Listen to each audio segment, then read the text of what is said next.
पाकिस्तान ने बोला ये तो पागल हैं, बोलते रहते हैं, काबुल वाबुल में रह रहे हैं, हमारा क्या बिगाड़ लेंगे, हम तो न्यूक्लियर, जैसे पाकिस्तान का रेडी वाला भी होगा ना जो फल बेचता है, वो भी कहता है हम न्यूक्लियर पावर हैं, क्रिकेटर भी बोलता है, कोई कहता है कि इंडियंस के पास रूहानी बल्ला है, कोई कहता है पंडितों ने मंत्र मार दिया पिच के अंदर, कोई इतना बोलते हैं पाकिस्तानी पंजाबी, इनकी जबान जो है ना इतनी लंबी है भाई, जमीन पे ना ये पोछा लगा। पाकिस्तान की अचीवमेंट्स वर्ल्ड स्टेज में 76 साल हो गए उस मुल्क को, 0 + 0। जय हिंद दोस्तों, मैं हूं मेजर गौरव आर्या और आप देख रहे हैं द चाणक्य डायलॉग्स। इस वीडियो को लाइक करिए, हमारे चैनल को सब्सक्राइब करिए, बेल आइकन दबाना बिल्कुल भी मत भूलिएगा। अच्छा दोस्तों, पाकिस्तान ने ना ले लिया बहुत बड़ा पंगा।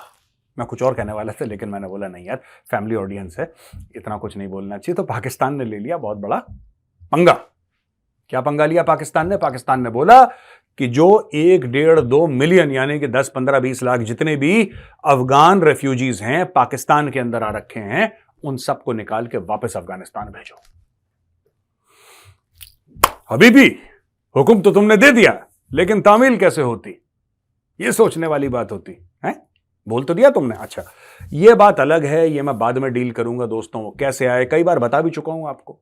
आखिर अफगान पाकिस्तान में कर क्या रहे हैं? नेबरिंग कंट्री है, जाहिर सी बात है, ओके नो प्रॉब्लम, लेकिन वो आए क्यों यहां पे? इसके पीछे भी कारण है और इसके पीछे भी पाकिस्तान की फौज की लालच है, जिसने पैसे पकड़ के अफगानिस्तान में खून खराबा करवाया। खैर ये तो पुराने इतिहास की बातें, लेकिन अभी क्या हुआ है, पाकिस्तान को मची खुजली। ये खुजली क्यों मची? ये खुजली दोस्तों इसलिए मची क्योंकि वो अफगानों को वहां पे रखने के लिए यूनाइटेड नेशन से मिलते थे खजूर, लॉट्स ऑफ खजूर पाकिस्तान को मिलते थे, डॉलरों के रूप में मिलते थे भाई, कई डॉलर इनको मिलते थे, वो डॉलर हो गए बंद। ठीक है जी। और ऊपर से अमेरिका बहादुर बैठे थे अफगानिस्तान में 20 साल से। अमेरिका का जितना भी सामान आ रहा था, क्योंकि अफगानिस्तान तो लैंडलॉक्ड कंट्री है, अफगानिस्तान के इर्द गिर्द पूरा लैंड मास है, कोई समुद्री रास्ता तो है नहीं अफगानिस्तान के लिए, ईरान से इनकी बनती नहीं है, तो दूसरा ऑप्शन क्या था? Pakistan, as usual. तो हर रोज पाकिस्तान में शिपमेंट आती थी दोस्तों कराची पोर्ट पे, गोला बारूद, हथियार, कपड़ा लत्ता, खाना पीना, ये सब दुनिया भर की चीजें पाकिस्तान से जाती थी। पाकिस्तान को बड़े अरबों डॉलर मिले इस चीज के, कोएलिशन फंड से बहुत पैसा मिला। पाकिस्तानी जर्नलों ने अपने महल बनाए लंदन में, न्यूयॉर्क में, वॉशिंगटन में, सिडनी में। दुनिया में कोई ऐसी जगह नहीं है जहां पे पाकिस्तानी जर्नलों के बड़े बड़े महल ना हो, बड़े बड़े घर ना हो, कंपनियां ना हो। ठीक है जी, हो गया काम। अब एक दिन अमेरिका बहादुर ने बोला कि यार अब मूड नहीं है हमारा, हम जा रहे हैं दोहा में अकॉर्ड साइन करें, कतर की कैपिटल दोहा, वहां पे अकॉर्ड साइन करें तालिबान के साथ। तालिबान को बोला हबीबी तुम्हारा मुल्क तुम संभालती। अमेरिकन बैठे जहाज में फुर। अब अमेरिकन जब हो गए फुर, तो फिर पाकिस्तान को पैसा क्यों देते? पाकिस्तान में पैसे की हो गई किल्लत। वो जो अफगान थे दोस्तों, जो कल तक इनके मुसलमान भाई थे, वो जो अफगान थे जिनकी पीठ पे बैठ के इमरान खान ने यह बोला था कि तालिबान के काबुल जाने से अफगानों को ज़हनी आजादी मिल गई है, अब ये लोग आजाद हो गए हैं अमेरिका से। ये सब जो बड़ी बड़ी फेंकी थी इमरान खान ने, सबसे बड़ा फेंकू वही है, इसने बड़ी बड़ी फेंकी थी इमरान खान ने, और पूरी पाकिस्तानी कौम ने बड़े भंगड़े शंगड़े डाले, बड़े शादियाने बजाए, बहुत जश्न मनाया, मिठाइयां शिठाइयां बांटी कि अब साढ़े मुसलमान भरा आ गए हैं काबुल में। अब तो मुसलमान भरा ने मार मार के एक तो इनका सुअर बना दिया।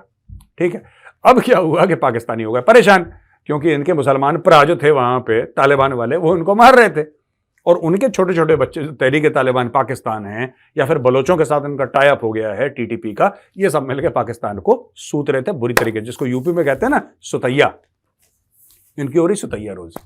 और दोस्तों इतनी लाशें गिरी हैं पाकिस्तान में, इतनी लाशें गिरी, पाकिस्तानियों को परेशान। पाकिस्तानियों का यह कहना है, खासतौर से जो पाकिस्तानी पंजाबी है, जिसको मैं लाहौरी कहता हूं ना, Lahori is a generic term which encompasses the entire Pakistani Punjabi population of Pakistan. Lahori का एक माइंडसेट है कि यार जब तक डॉलर आ रहे हैं तब तक लाशें गिरे, ठीक है, कोई दिक्कत नहीं है, पर ऐसा नहीं हो सकता कि यार लाशें भी गिरे और डॉलर भी ना आए, ये दोनों चीजें नहीं हो सकती। Pakistani Punjabis are very happy to sell their own people, they are very happy to compromise on the death of Pakistanis as long as they are getting dollars. अच्छा दोस्तों, डॉलर हो गई बंद, जब डॉलर आना हो गया बंद, तो वो जो पाकिस्तानी थे जो ये कह रहे थे कि जितने भी अफगान हैं, मुहाजिरीन हैं जो आए हैं, वो हमारे मुसलमान भाई हैं, हमने उनको पनाह दी है, इस्लाम हमारा मजहब है, इस्लाम उनका भी मजहब है, ये सब जो गाने गा रहे थे, वो उसने बोला साफ सीधा, पाकिस्तानी पंजाबी ने हाथ खड़ा कर दिया, लाहौरी ने हाथ खड़ा कर दिया। लाहौरी ने बोला था कौन सा मुसलमान, हम तो आपको जानते नहीं, चलो यहां से निकलो, निकलो, आउट। इस पे अफगान तालिबान ने गुस्सा होकर धमकी दे दी। अब यहां से हमारा वीडियो दोस्तों होता है शुरू, प्रारंभ हमारे वीडियो का। तो ये देखिए साहब, मुल्ला मोहम्मद याकूब मुजाहिद, ये डिफेंस मिनिस्टर है अफगानिस्तान का। मुल्ला मोहम्मद याकूब मुजाहिद, नाम ही इसका खतरनाक है, मुजाहिद नाम में ही मुजाहिद है इसका। इसने पाकिस्तान से बोला कि यूनिलैटरल एक्शन, यानी कि खुद ही अपने आप से, बायलैटरल होता है जिसमें दो लोग होते हैं, यूनिलैटरल मतलब सिंगल, तो बोला कि साहब ऐसे यूनिलैटरल एक्शन तुम लोग मत लिया करो यार, ये गलत चीज है बहुत, और हम इस चीज को कंडेम करते हैं। उन्होंने एक और बात बोली, the Pakistani regime should think of the consequences of what ever it is doing.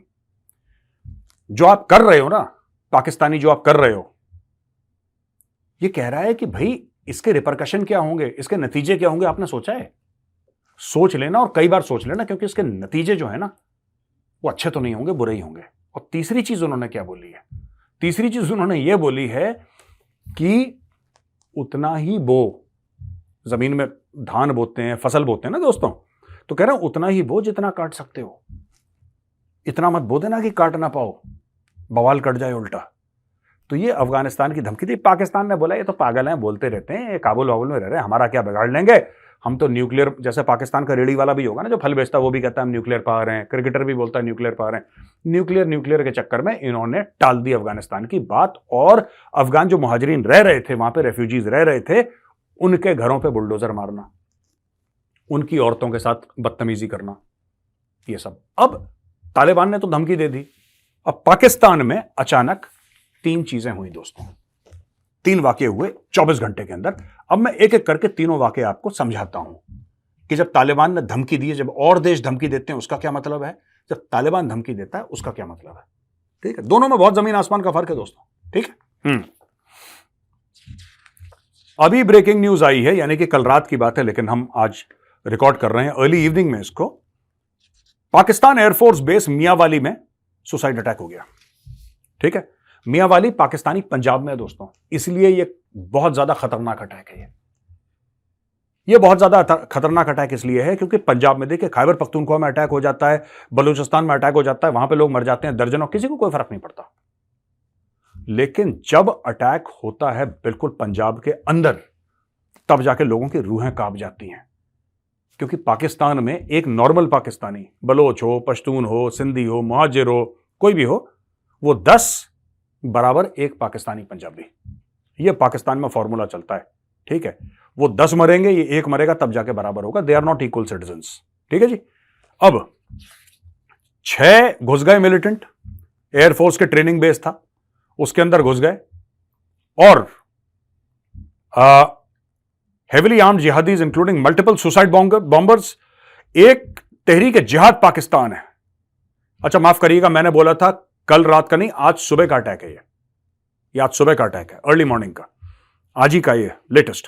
तो तहरीक जिहाद पाकिस्तान ने बोला कि हमने ये अटैक करा है, उन्होंने रिस्पॉन्सिबिलिटी ली और बोला कि उन्होंने सीढ़ियां लगाई। ठीक है जी, जो एयरफोर्स में फेंस होता है ना, दीवार के आगे फेंस होता है, सीढ़ियां लगाई, सीढ़ियों से छलांग उन्होंने मारी अंदर, और multiple planes inside the park, जहां पे पार्क होते हैं हैंगर के आसपास, वो कई सारे जहाज इन्होंने उड़ा दिए। ठीक है जी, कई सारे जहाज इन्होंने उड़ा दिए हैं, और 3 जो मिलिटेंट हैं वो मारे गए हैं, बाकी कॉर्नर हो गए हैं, और ऑपरेशन चल रहा है। मुझे लगता है अभी तक खत्म भी हो गया होगा ऑपरेशन, जब तक आपको खबर मिलेगी। लेकिन ग्राउंडेड एयरक्राफ्ट 3 से लेकर 6, एग्जैक्ट फिगर अभी तक नहीं आया है, 3 से लेकर 6 एयरक्राफ्ट डिस्ट्रॉय हो चुके हैं, और फ्यूल टैंक उड़ चुका है। ये रॉयटर्स ने भी कवर करी है न्यूज, और ट्रिब्यून और पाकिस्तान डिफेंस, तीनों ने ये न्यूज कवर करी है दोस्तों। इसके पहले क्या हुआ था, इसके पहले कल की खबर मैं आपको दे देता हूं। ये तो एक अटैक है, ठीक है जी। अब इसका एक कल का अटैक क्या हुआ था, ये जो ये तालिबान का डिफेंस मिनिस्टर, इसकी धमकी के बाद क्या क्या हुआ, ये मैं आपको पूरी स्टोरी सुना रहा हूं, और स्टोरी बहुत जरूरी है कि आप समझें। ठीक है भाई साहब, 5 पुलिस वालों को खड़का दिया डेरा इस्माइल खान। डेरा इस्माइल खान कहां है दोस्तों? खैबर पख्तूनख्वा, जहां पे पठान रहते हैं। 5 पुलिस वालों को खड़का दिया और एक बम लगाया था, बम से 5 को उड़ा दिया। 21 घायल हैं, उसमें से 8 से लेकर 10 संगीन, मतलब जिसको कहते हैं ना कि ज्यादा जख्मी है, क्रिटिकल कंडीशन में हम ये कह सकते हैं। और ये ऑफिसर थे केपी एलिट फोर्स, इसका नाम है केपी, यानी कि खैबर पख्तूनख्वा की एलिट फोर्स थी, उसका नाम ही एलिट फोर्स है। उसके बंदे थे, वो बम वहां पे लगाया और इनको उड़ा दिया। ठीक है जी। अब पाकिस्तान के प्रधानमंत्री ने, काकड़ जो है उनका केयरटेकर, उसने भी ऐसी गुनगुना सा आदमी है, वो गुनगुनी सी उसने बात कर दी। उसने बोला, thanks to the sacrifices of law enforcement agencies we have been thwarting the evil intentions of terrorists. ये Anwarul Haq Kakar, prime minister of Pakistan, निहायती गधा किस्म का आदमी है, इसको 2 कौड़ी की अकल नहीं है। Thanks to the sacrifices of law enforcement agency, अरे लॉ एनफोर्समेंट वाला मर गए। आपको यह बोलना चाहिए कि मैं क्या एक्शन लूंगा उनके ऊपर जिन्होंने हमारे बंदों को मारा है।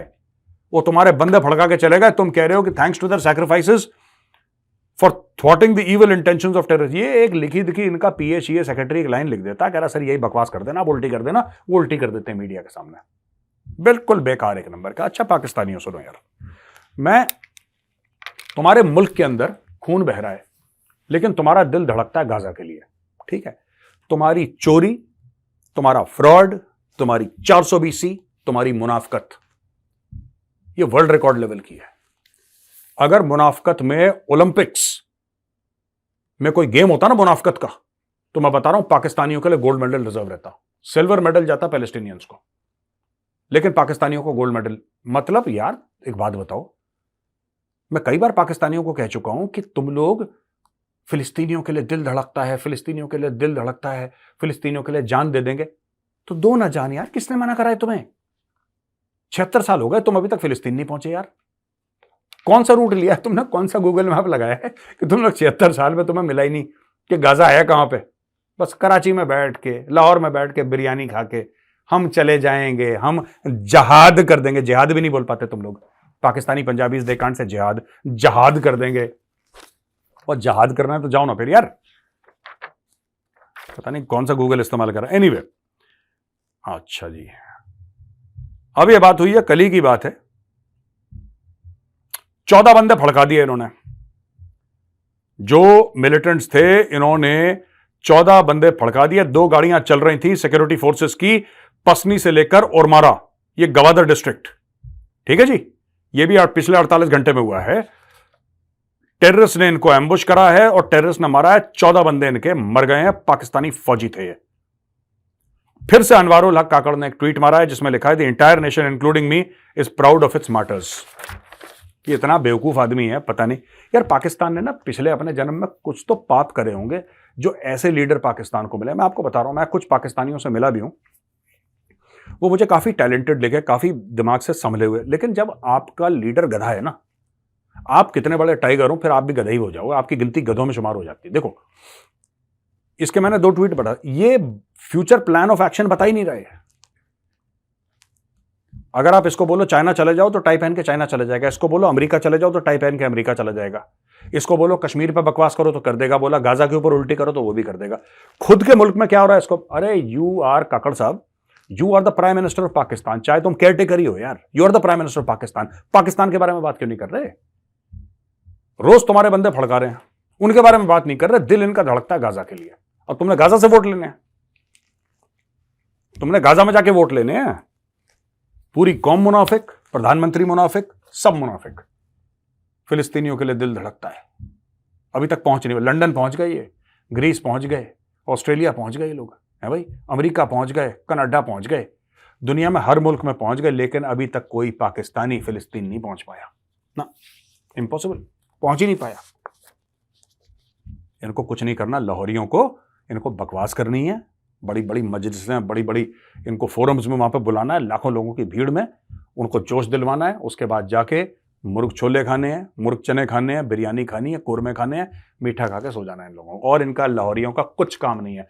The most unproductive people, I am sorry to say this, but this is what I truly believe, they are the most unproductive people on the face of this earth. Their only production is children. बच्चे दर बच्चे दर बच्चे दर बच्चे पाकिस्तान की population बढ़ती चली जा रही है, बढ़ती चली जा रही है। अरे बढ़ाओ पॉपुलेशन, अच्छी बात है, बढ़ाओ पॉपुलेशन, लेकिन काम भी तो करो, काम नहीं कर रहे बस। ये देखो 3 अटैक हो गए, इनको पता ही नहीं। अच्छा, दूसरा मिक्की आर्थर, ये पाकिस्तान की टीम का डायरेक्टर है, क्रिकेट टीम का, इसका नाम है मिक्की आर्थर। है ये गोरा, लेकिन दिमाग अब इसका पाकिस्तानी है, बिल्कुल पाकिस्तानी में कन्वर्ट हो गया ये। मिक्की आर्थर, आज से तुम्हारा नाम मोहम्मद आमिर है। अब मैं बताता हूं क्यों तुम्हारा नाम मोहम्मद आमिर है। ये कह रहा है यार कि जो पाकिस्तान है ना, पाकिस्तान की टीम वो जीत जाती, पाकिस्तान की टीम जीत जाती। आपको पता है पाकिस्तान की टीम क्यों नहीं जीत पा रही? क्योंकि भारत ने हमें ज्यादा सिक्योरिटी दे दी यार। हम क्या करें, हमें ज्यादा सिक्योरिटी दे दी। मुझे तो ये लोग खुश होते हैं कि सिक्योरिटी मिली है, इनको दुख हो रहा है सिक्योरिटी मिली है। ठीक है जी। अब मैं आपको बताता हूं, ये फिर कह रहा है कि हां, ज्यादातर जो सिक्योरिटी दी है भारत ने वो आईसीसी के कहने पे दी है। ये कह रहा है मिकी आर्थर कि ज्यादातर जो सिक्योरिटी दी है भारत ने वो इसलिए दी है क्योंकि आईसीसी ने बोला है कि आप सिक्योरिटी तो हर एक टीम के हिसाब से, थ्रेट लेवल के हिसाब से जो आईसीसी का लगा है, आईसीसी को जो हिसाब लगा है, जो पाकिस्तानी टीम्स को हिसाब लगा है, उसके हिसाब से सिक्योरिटी दी है। और ये सब चीजें एडवांस में डिस्कस हो जाती हैं, एडवांस में डिस्कस हो जाती हैं, एडवांस में बातचीत हो जाती है कि बॉस ये स्टोरी है, ऐसी स्टोरी है, हम आपको ये सब फैसिलिटीज देंगे, ये होगा, यहां पे रहेंगे, खाना यहां से होगा, डॉक्टर ये है, ये है, ये है, ये पूरा एक प्रॉपर चार्ट करा जाता है। महीनों दर महीनों दोनों लोग बैठ के बात करते हैं, क्रिकेट बोर्ड्स के बीच में बात होती है। पहला मैच यहां पे होगा, अगर आप जीत गए तो वहां पे होगा, यहां पे इस होटल में ठहरेंगे, ये आपको फैसिलिटी मिलेगी। जब अप्रूवल होता है तब जाके वहां से टीम फ्लाई इन करती है। प्रॉपर डिटेल में ये बातें होती हैं, उड़ी उड़ी बातें नहीं होती, प्रॉपर डिटेल में बातें होती हैं। अब इन्होंने करा क्या भाइयों ने, मिक्की आर्थर यानी कि उर्फ मोहम्मद आमिर, इसने क्या करा है कि इसने ये बोल दिया कि इनकी परफॉर्मेंस इसलिए खराब है क्योंकि सिक्योरिटी ज्यादा है। हां, आईसीसी ने मैक्सिमम सिक्योरिटी इनको वही दी है जो आईसीसी, लेकिन भारतीयों ने एहतियात के तौर पे एक एडिशनल सिक्योरिटी की रिंग इनको दे दी पाकिस्तानियों को। यार मुझे तो उनकी बात ही समझ में नहीं आती कि पाकिस्तानियों को चाहिए क्या आखिर यार। कोई कहता है कि इंडियंस के पास रूहानी बल्ला है, कोई कहता है पंडितों ने मंत्र मार दिया पिच के अंदर, कोई ये कहता है कि आईसीसी चुपके से इनको दूसरी बॉल देती है जो ज्यादा स्विंग करती है, सीम करती है। हाँ, हसन रजा उनका क्रिकेटर, वो यही कह रहा था टीवी पे बैठ के कि कोई स्पेशल बॉल दे, अंपायर चुपके से जेब में निकाल के एक बॉल दे देता है जिससे कि मोहम्मद शमी विकेट ले लेता है। मुझे यार पता नहीं, there is something deeply dysfunctional about this country and it bothers me as a neighbor. Bharat, it's our enduring misfortune that we have Pakistan as a neighbor, but that is the reality. We have to live with it. ये कुछ है, they have very severe psychiatric problems. This entire nation of 25 crores called Pakistan, ना, इनके पास बड़ी severe psychiatric problem है इनकी कुछ। और मिकी आर्थर को भी, अब वो पाकिस्तानियों के बीच में रहता है बेचारा दिन रात, तो वो भी ऐसी बकवास करेगा जो नॉर्मल पाकिस्तानी करता। अब एक बात बताओ यार, ये कोई कहने वाली चीज होती है कि आपने हमें ज्यादा सिक्योरिटी दे दी? फिर ये कहता है कि हमें बड़ा नुकसान हुआ है क्योंकि हमने आईपीएल नहीं खेला। ये भी उसका एक पॉइंट है यार। व्हाई डोंट यू जस्ट, तुम्हारे पास पाकिस्तान प्रीमियर लीग है ना, जो भी कहते हैं, पीएसएल पीपीएल जो भी कहते हैं, आप लोग का लीग है, तो फिर आपको आईपीएल की क्या जरूरत है? आपका लीग है, आप अपनी लीग में खेलो, किसने मना करा है आपको? आप ये क्यों नहीं कहते कि बाबर आजम नालायक है, नहीं आती उसको बल्लेबाजी? आप कहते हैं कोहली कोहली कोहली के बराबर है, ये है वो है। आपके एंकर्स कहते हैं कि जब बाबर आजम आएगा तो पूरे भारत की टांगें। ये पाकिस्तानी पंजाबी एक तो बोलते इतना बोलते हैं पाकिस्तानी पंजाबी, इनकी जबान जो है ना इतनी लंबी है भाई, जमीन पे ना ये पोछा लगाए इतनी जबान इनकी लंबी है। 5.5-6 फुट की तो इनकी जबान है लंबी। हर चीज बुलवा लो इनसे, काम नहीं होता इनसे पाकिस्तानी पंजाबियों से, they are not willing to work. बुलवा लो इनसे, बकवासें करवा। अरे यार तुम क्रिकेट खेलो, तुम्हें मना करा है किसी ने? शमी बॉलिंग कर रहा है ना, मोहम्मद शमी, सिराज बॉलिंग कर रहा है, बुमराह बॉलिंग कर रहा है, मारो छक्का। किसने तुम्हें रोका है? किसने रोका है तुम्हें? मारो, कोहली को आउट करो, रोहित शर्मा को आउट करो, खड़का दो विकेट उसका। रोका है किसी ने तुम्हें? बॉल अलग सी थी, मंत्र पढ़ दिया, तावीज बांध ली, पता नहीं अजीब और गरीब यार। I think the entire country needs urgent psychiatric treatment. I'm very, very upset. Not playing IPL is a disadvantage. IPL नहीं खेलने दिया, क्यों करते हो टेररिज्म यार? तुम्हें वर्ल्ड कप खेलने दिया, बहुत गनीमत है, ठीक है, पैर छूना यहाँ पे, थैंक यू बोल के जाना, वरना हम तो उस फेवर में नहीं थे कि तुम्हें घुसने दें भारत के अंदर। पता नहीं बाबर आजम के बल्ले के अंदर RDX, नोबडी नोज यार, इनका कोई भरोसा थोड़ा ना, आई डोंट ट्रस्ट देम। अच्छा जी, प्रिंस सलमान, क्रिकेट के बारे में एक न्यूज है कि prince Mohammed bin Salman, crown prince of Saudi Arabia, also the prime minister of Saudi Arabia, उन्होंने अपने एडवाइजर्स को बोला है कि आप भारतीय सरकार से बात करिए।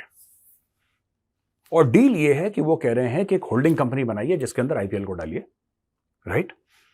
इसका लगभग वैल्यूएशन $30 अरब का है IPL का। देखिए IPL जो है ना, ये दुनिया की सबसे बड़ी स्पोर्ट्स लीग्स में से है, और उन स्पोर्ट्स लीग में से शामिल फुटबॉल क्लब्स, ठीक है जी, शामिल बास्केटबॉल की टीम्स, शामिल सब कुछ, उनमें से टॉप में आता है IPL। अगर आप टॉप 5 टॉप 7 में लें, IPL उनमें से आता है, ठीक है दोस्तों। अब और क्रिकेट का तो नंबर 1 है ये, देखो IPL वर्ल्ड में, क्रिकेट से बड़ी कोई लीग है नहीं, IPL से बड़ी कोई लीग है नहीं क्रिकेट में। तो मोहम्मद बिन सलमान कहता है कि $30 अरब का इसका वैल्यूएशन है, मैं इसमें $5 अरब डालना चाहता हूं, इसका स्टेक खरीदना चाहता हूं IPL का। और मैं बता रहा हूं क्यों कर रहा है वो, उसका कारण क्या है। देखिए, इसने वो रोनाल्डो और मेसी वेसी सबको लेकर गया था ना, आपको पता है, सऊदी अरेबिया और सिटी बना रहा है, नियोम सिटी और स्पोर्टिंग। इसको स्पोर्ट्स में बहुत ज्यादा इंटरेस्ट है। एक तो मोहम्मद बिन सलमान को, he has got a lot of, ये बड़ा कीन स्पोर्ट्समैन रहा भी है और इसको स्पोर्ट्स में बड़ा इंटरेस्ट है। इसका शौक, जो लोग मैं मिला हूं 1-2 लोगों से, अरबियों से, वो यही कहते हैं कि यार इसका जो शौक है ना, ये मोहम्मद बिन सलमान, ये स्पोर्ट्स से, खेलों से ये ऑब्सेस्ड है। ये बहुत खेल देखता है पूरे दिन, या तो टीवी पे देखेगा या फिजिकली जाके देखेगा, इसको स्पोर्ट्स में बड़ा इंटरेस्ट है। तो इसने बोला कि स्पोर्टिंग इंफ्रास्ट्रक्चर। दूसरी चीज है कि इनको पता है, you know, Mohammed bin Salman is a visionary. मैं आपको बताता हूं, there are many critics, people who criticise Mohammed bin Salman, but I think this man is a visionary. ये ऐसा बंदा है जो 50 साल आगे देख रहा है। ये नॉर्मल टाइप का विजन नहीं है इसका, ये 50 साल आगे देख रहा है। मोहम्मद बिन सलमान ये कह रहा है कि यार तेल खत्म होने वाला सऊदी अरेबिया में, और जिस दिन तेल खत्म हो गया और हमने अपने जो खर्चे हैं या अपना मोड ऑफ अर्निंग रेवेन्यू है, अगर हमने इसको ठीक नहीं करा अभी, तो फिर से ऊंट पे मिलेंगे हम लोग। ये मर्सिडीज, रोल्स रॉयस सब चली जाएंगी, फिर से दोबारा अभी भी 50 साल के बाद सबके सब पता लगा ऊंट पे बैठे हैं और भेड़ चरा रहे हैं। इसे ये नहीं होने देना। सऊदी अरब को ठीक डायरेक्शन में ले जाना है। He wants to take Saudi Arabia in the right direction. और वो कह रहे हैं कि भाई फाइनेंशियल हब बनाओ, सऊदी अरेबिया को फाइनेंशियल हब बनाओ, यहां पे थोड़े से फ्रीडम्स दो, यहां पे एंटरटेनमेंट लाओ सऊदी अरब में, ठीक है जी, यहां पे स्पोर्ट्स लेकर आओ। अब ये स्पोर्टिंग कैपिटल, जैसे दुबई है, Dubai has become the entertainment capital. बड़ी बड़ी फिल्मों के रिलीज दुबई में होते हैं, शूटिंग दुबई में हो रही है, ये हो रहा है, वो हो रहा है, लोग फाइनेंशियल हब बना रहे हैं। ये रियाद को और जगहों को फाइनेंशियल हब बना के prince Mohammed bin Salman is saying that Saudi Arabia को पूरा का पूरा ना, इसका जो रेवेन्यू है तेल से आ रहा है, ठीक है, लेकिन जो तेल से आ रहा है वो आप कहां पे लगा रहे हो, तो वो पूरा मॉडल चेंज करने के चक्कर में है। तो उसने फुटबॉल क्लब्स खरीदे हैं, ये खरीदा, वो खरीदा, बास्केटबॉल क्लब्स खरीदे, सब। अब IPL में पैसा डाल के मोहम्मद बिन सलमान ये कह रहा है कि हमने IPL में पैसा डाला है, हम आपके लिए state of the art stadium बनाएंगे, वर्ल्ड के बेहतरीन क्रिकेट स्टेडियम बनाएंगे। अब एक काम करिए, मुंबई इंडियंस और दिल्ली डेयरडेविल्स का जो अगला मैच है वो रियाद में होगा। हबीबी शेखाती सब कुछ ले जाती है, ये बात है। ये उसका गेम प्लान है कि मैं पैसा लगाऊंगा, तुम लोग आओ और तुम लोग IPL सऊदी अरब में खेलो, देखने दो लोगों को दुनिया भर में। फिर उसमें डिजिटल राइट्स हैं, ये हुआ, दुनिया भर का IPL is a money making machine. That is exactly what he wants to do. और मुझे लगता है कि इस बंदे का, मोहम्मद बिन सलमान का, बहुत सॉलिड विजन है। He is a visionary. तो ये बहुत बढ़िया स्टेप है। अच्छा, आखिरी खबर जो दोस्तों आज की है, इसके बाद मैं क्वेश्चन एंड आंसर्स लूंगा। आखिरी चीज है कि जर्मनी ने सारी की सारी हमास रिलेटेड एक्टिविटीज बैन कर दी, और इंटीरियर मिनिस्टर नैंसी फेजर ने बोला है कि with Hamas, I have today completely banned the activities of a terrorist organization that aims to destroy the state of Israel. The minister also issued a prohibition for organization Samidun, an international network that spreads anti-Israel, anti-Jewish propaganda under the guise of solidarity organization. ये तो सारे के सारे radical Islamist यही काम करते हैं, दिन रात इनका काम ही यही है, यहूदियों को मार दो, यही, और इसके अलावा तो कुछ नहीं। अच्छा, हमास ने बोला कि ये गलत है, ये गलत है। हमास, तुम टेररिस्ट हो यार, तुम बकवास क्यों करते हो? मुंह मत खोलो, इजराइल तुम्हारे मुंह के अंदर मिसाइल मारेगा अभी, ठीक है? अभी भी तुम्हारे मुंह के अंदर मिसाइल जाती और पेट में जाके फटती, बहुत जल्दी होने वाला है। एनीवे, तो दोस्तों अब हम आते हैं क्वेश्चन एंड आंसर्स पे। और जो पहला सवाल है दोस्तों, ये है कनिष्क शांडिल्य का। कनिष्क जी नमस्कार। ये कह रहे हैं कि अनस्टेबल गवर्नमेंट है दुनिया में, काफी देशों की, और सोसाइटल इश्यूज हैं, यानी कि सामाजिक इश्यूज हैं। मुझे बहुत फक्र है, मुझे बड़ा गर्व होता है कि मैं भारतीय हूं। हम सबको होता है गणेश जी, बिल्कुल सही, जाहिर सी बात है। हमारे पास कॉन्स्टिट्यूशनल राइट्स हैं और एक स्टेबल डेमोक्रेसी है। आपको क्या लगता है कि जो भारत की 1947 के बाद जो लगातार एक डेमोक्रेसी रही है, स्टेबिलिटी रही है, उसके पीछे कारण क्या है? देखो, एज अ फौजी मैं आपको बताता हूं, मेरा दिमाग वैसे ही है, तो मैं बाकी कोई सोसाइटल इश्यूज की आपको बात करी तो मुझे ना उसमें नॉलेज है ना इंटरेस्ट है। मैं फौज की बात आपको बताता हूं। एक ही फौज थी पाकिस्तान और इंडिया की। It was called the British Indian army. 14 और 15 तारीख अगस्त 1947 की दरमियानी रात को इनका विभाजन हो गया। जैसे सारे डिपार्टमेंट्स का विभाजन हुआ, वैसे ही ब्रिटिश इंडियन आर्मी का भी विभाजन हो गया। वो पाकिस्तान वहां पे चला गया, इंडिया वाले यहां पे आ गए, जो जिसका वो था एक्सचेंज हो गया, कहानी खत्म हो गई। अब दोस्तों मैं आपको आगे की स्टोरी समझाता हूं। बात यह हुई कि पाकिस्तान में जिन्ना ने उस मुल्क के लिए कोई रोड मैप नहीं दिया। जिन्ना को लालच थी, मुझे प्रधानमंत्री बनना है, मुझे राष्ट्रपति बनना है, मुझे ये बनना है, वो बनना है। लाखों लोगों को बेघर करा, हजारों को मरवा दिया, एक पाकिस्तान मिल गया। अब उस पाकिस्तान का करना क्या है? ठीक है, एक कहावत है कि बंदर को मिली हल्दी उसने मुंह पे मल दी। बंदर को मिली हल्दी उसने मुंह पे मल दी। जिन्ना के साथ यही था, उसको मिली हल्दी उसने मुंह पे मल दी। अब उसको पता ही नहीं था इसका करना क्या है। समझ मेरी बात? इशू ये हो गया कि वहां पे फौज जो है, फौज बीच में आई और फौज ने दखलंदाजी करना शुरू करा, क्योंकि फौज को ऐसा पाकिस्तान में लगा कि ये जो पॉलिटिशियंस हैं पाकिस्तान के, तो जो कर रहे हैं ये भी कहानी है कि जिन्ना की तबीयत खराब हो गई थी, उसको अस्पताल ले जा रहे थे, बीच में एम्बुलेंस खराब हो गई, और जिसको बाबा कौम कहते हैं, जिसकी फोटो इन्होंने नोटों में लगा रखी है, लोग कहते हैं, मुझे नहीं पता सच है कि झूठ है, लोग कहते हैं कि पाकिस्तानी फौज ने ही खड़काया था इसको। उसको टीबी थी ना, उसके फेफड़े वेफड़े खराब थे जिन्ना के। और भाई साहब, जिन्ना का एम्बुलेंस बीच में, जिन्ना की जो बहन थी, आई थिंक फातिमा जिन्ना, क्या नाम था उसका, फातिमा जिन्ना को खड़का दिया पाकिस्तानी फौज ने यार। लेकिन इंडिया में स्टेबिलिटी क्यों है? क्योंकि मैं मिलिट्री पर्सपेक्टिव से बात कर रहा हूं, बाकी मुझे नहीं पता। यहां पे बहुत डिसिप्लिन थे। यहां पे जो फौज 1947 में भी जब चीजें क्लियर नहीं थी, तब भी और आज भी, Indian army is an army that truly believes in democracy. और यहां पे हो नहीं सकता कि कोई जर्नल ये हुक्म दे दे कि चलो टैंक बढ़ाओ दिल्ली पे। ऐसा हो नहीं सकता, क्योंकि हमारे खून में वो नहीं है, हमारे ब्लड में वो नहीं है, वो हो नहीं सकता। वो इंडियन आर्मी कर नहीं सकती, करेगी नहीं, उसके मन में कभी आया नहीं। और मैं फौज में मिलता हूं लोगों से, जो बात करते हैं देश में जो हो रहा है, जो नहीं हो रहा, उसके बारे में बात करते हैं, अपनी खुशी का इजहार करते हैं, अपने दुख का इजहार करते हैं, जो भी करते हैं।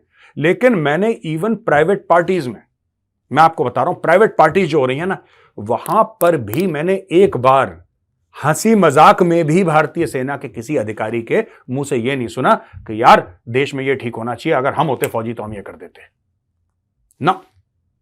उनके ख्याल में भी, उनके ख्वाब में भी यह चीज नहीं आई।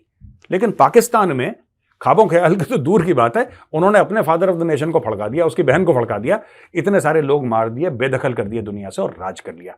यह कैरेक्टर का डिफरेंस है। ठीक है, हमारी फौज को यह पता है कि यह कॉन्स्टिट्यूशन की मर्यादा है। देखिए, दो शब्द हैं इसमें जो आपको समझने पड़ेंगे शांडिल्य साहब। ठीक है, एक मर्यादा, दूसरे संस्कार, और इसी में सारा खेल है। आपके सवाल का जवाब बस मर्यादा और संस्कार, इंडिया पाकिस्तान और मर्यादा और संस्कार, बाकी आपको खुद समझ में आ जाएगा। उनको ना मर्यादा की समझ है ना संस्कार की समझ है। संस्कार तो है ही नहीं, समझ कहां से होगी, और मर्यादा की समझ है नहीं पाकिस्तानियों को। एनीवे, संतोष वॉरियर, जय हिंद मेजर भाई। संतोष भाई जय हिंद। आपने बोला कि ये जो कन्फ्लिक्ट है इसका लार्ज रिलीजियस एंगल है, यानी कि इजराइल और हमास की बात कर रहे हैं। इजराइल में 17 लाख मुसलमान हैं, जो कि 18% उनकी पॉपुलेशन फॉर्म करते हैं। Where do they stand in this conflict? वो कहां पे खड़े हैं? क्या आपको लगता है कि फॉल्ट लाइंस वहां पे हैं और एनिमी फोर्सेस एक्सप्लॉइट कर रहे हैं? बिल्कुल फॉल्ट लाइंस होंगी, हर एक मुल्क में होती हैं, हर एक मुल्क में होती हैं, हर एक देश में होती हैं फॉल्ट लाइंस। चाइना में है, इंडिया में है, अमेरिका में है, रशिया में है, स्पेन में है, जर्मनी में है। अगर दुनिया में 195 198 देश हैं, 198 देशों में फॉल्ट लाइन है। कोई ऐसा देश नहीं है जिसमें फॉल्ट लाइन नहीं है। ठीक है, और हार्डली कोई ऐसा देश होगा जिसका दुश्मन उसको एक्सप्लॉइट करने की कोशिश नहीं कर रहा होगा। तो आई एम श्योर वो लोग कर रहे होंगे। अब इंटरनल मैकेनिक्स क्या है इजराइल की, उनकी जो मुस्लिम पॉपुलेशन है उसके बारे में मुझे जानकारी इतनी नहीं है, लेकिन मुझे इतना पता है कि इजरायली आर्मी में Israeli Muslims are there and they live as equal citizens in Israel. उनके लिए कोई मनाही नहीं है कि तुम ये नहीं बन सकते, तुम ये नहीं बन सकते, तुम इस रास्ते से जाओ, ऐसा कुछ नहीं है इजराइल में। इजराइल डेमोक्रेसी है, वहां पे वोट पड़ते हैं, और ये बात बहुत मुश्किल है समझना। आसपास के जो मुस्लिम देश हैं, इजराइल के जो नेबर्स हैं ना, उनके लिए समझना ये बात बहुत मुश्किल है, क्योंकि खुद वो they are autocracies, they are dictatorships, उनका बेड़ा ही गर्क है, बहुत हाल खराब है उनके। तो उनको लगता है कि यार सभी हमारे जैसे ही होंगे। That is where the difference of opinion is. Rakesh Swain, my question is sir, what do you think about North Korea? ये नॉर्थ कोरिया के बारे में आप क्या समझते हैं? ये जो वेस्ट के जो पश्चिमी देश हैं, नॉर्थ कोरिया को जो डरते हैं, क्या वो डर खत्म हो गया है? क्या ईरान ज्यादा प्रॉब्लम दे रहा है यूएस को? देखिए ना, ये ऐसा नहीं है। नॉर्थ कोरिया, जब तक नॉर्थ कोरिया रहेगा, जब तक किम जोंग जैसा ये पागल आदमी रहेगा, तब तक इसमें प्रॉब्लम्स रहेंगी। अब कोई जब बड़ी प्रॉब्लम हो, अभी तक लोग कह रहे यूक्रेन यूक्रेन रशिया यूक्रेन, जैसे ही हमास ने अटैक करा वो सारा फोकस शिफ्ट हो गया। अब जेलेंस्की कह रहा है यार कि यार तुम लोगों ने तो बेइज्जती कर दी यार, अभी तक तो मैं स्टार था, अब मुझे को पूछ नहीं रहा कोई। अब कौन यूक्रेन का नाम ले रहा है? आपने देखा मीडिया में कोई यूक्रेन की बात कर रहा है? नहीं, एवरीबडी गाजा गाजा गाजा 24/7। तो ये है, प्रायोरिटी शिफ्ट हो जाती है, but it remains a danger, Iran remains a danger, दोनों डेंजर हैं ये। देखिए, North Korea definitely nuclear country है, it remains a danger. Iran wants to become, Iran is a danger. Pakistan is a joke. Pakistan के बारे में आप हंस सकते हैं, खेल सकते हैं, उनके बस का कुछ नहीं है। आतंकवादी भेज दिए, 2-4 बंदे मरवा, इससे ज्यादा पाकिस्तान के बस का कुछ नहीं है। ठीक है, पाकिस्तान भी छोटा मोटा हमास टाइप का है। ठीक है, ये बंदे भेज दिए, बेगुनाहों को मरवा दिया। Beyond this Pakistan is zero. Pakistan की अचीवमेंट्स वर्ल्ड स्टेज में 76 साल हो गए उस मुल्क को, 0 + 0 इज इक्वल टू पाकिस्तान। अच्छा जी, सुपयोजन ये कहते हैं, why Punjabi youth in India is so negative towards Hindu people and central government and support Khalistan, how should we fix this? मुझे ऐसे नहीं लगता। मुझे ऐसा लगता है कि पंजाबी, देखिए पंजाब में ना, वेन्यू से पंजाबी, पंजाब में हिंदू भी बहुत हैं, पंजाब में ईसाई भी हैं, पंजाब में मुसलमान भी हैं, भारतीय पंजाब में।